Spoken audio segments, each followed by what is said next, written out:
Hi guys, welcome to the van build again. Right, so what we've done now, we've put up in this top corner up here, we've got some trunking coming down there.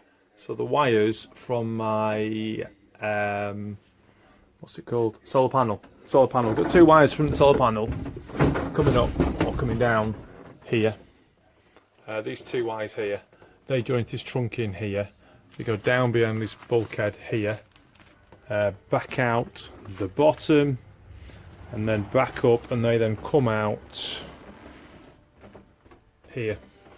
Then we've got 1, 2, 3, 4, 5 more wires coming out of here, and again they're from here, they're going back up through there again, back up to where we just came from, up here.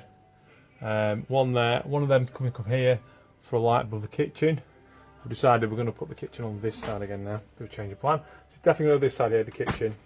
Another one here, bit of flex here that we've got left over. So that one is going to go probably for the power for the TV. Power for the TV. A word of advice: if you're trying to get your cables through, probably put. If I'd done it again, I would probably put the electrics in before I put the insulation in.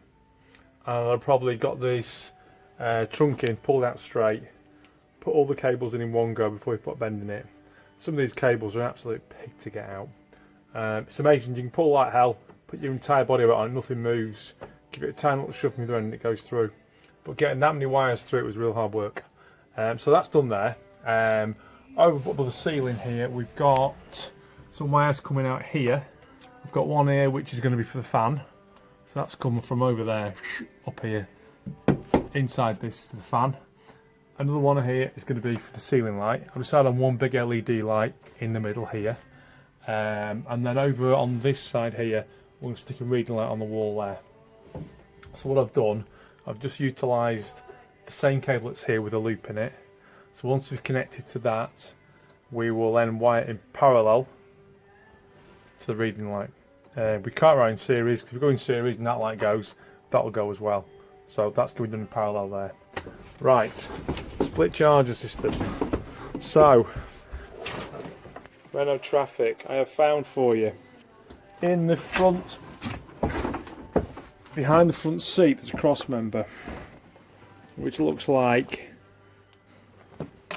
this. You see that there? Okay, there's some little like grommets. The black, they've got tiny holes in them. There's one down here which is pretty much in front of, or right in the centre of the car seat, straight down. There's a hole there. Drill it out, file it, make it big enough to put some trunking on, and then from the other side there is a tiny hole off to the side. You'll be able to pull it through. So that pulls through. So I've been under the car, that pulls through, and then we end up with that pulling through, if you can see it, to here. So now it's a case of we can now push the lead through, which is going to be the big high tension cable lead, which is going to be one of these big thick red leads there. So that's going to go down through there, because the battery is going to be in this corner here. So that's where we're up to.